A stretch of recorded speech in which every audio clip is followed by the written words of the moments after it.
Hello, my name is Dr. Carolyn Salter, and I'm a urologist specializing in male sexual and reproductive medicine. Today, we're going to talk about a condition known as anejaculation. Anejaculation is just a medical term for when a man is able to achieve orgasm, but no semen comes out of his penis. And there's two main types of anejaculation. One is something called failure of emission, which is when the semen does not even enter the urethra, which is the tube running through the penis where urine and semen are expressed.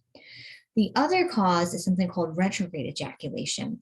And this means that men do have semen that enter their urethra through their ejaculatory ducts, but instead of going forward through the penis, the semen goes backwards into the bladder. Neither of these conditions are harmful in any way, and you don't have to have treatment for them, but some men are very bothered by these symptoms, or if a man desires future fertility, this could be problematic.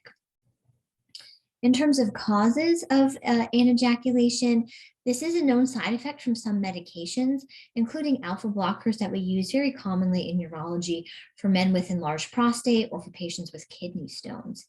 This can actually cause anejaculation by failure of emission, meaning that the semen does not enter the urethra, and it can also relax the bladder neck so well that the semen can go back into the bladder.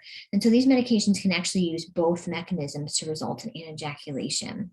Again, it's not dangerous, and if you're getting good symptom relief from the medications, it's important to continue them, but it is something you could discuss with your doctor if you're very bothered.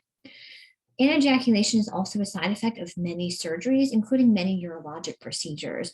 So, for example, if a man has a radical prostatectomy, where we remove his prostate for cancer reasons, this results in permanent anejaculation because of the anatomic changes after that surgery, where we actually remove the seminal vesicles, which makes the majority of the semen.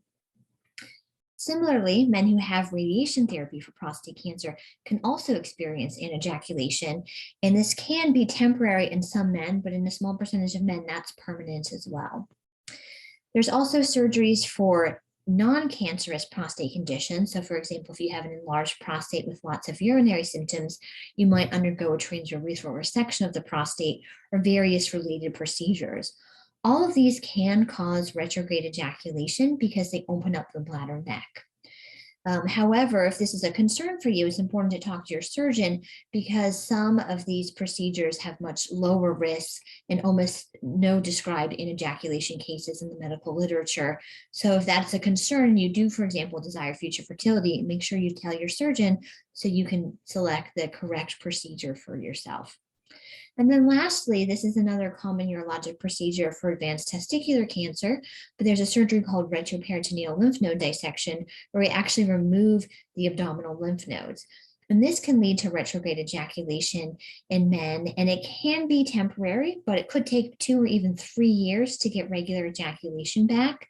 So in any man who's facing any of these procedures that I mentioned, if you do desire future fertility, it's really important to talk to your doctor about sperm banking. Thank you.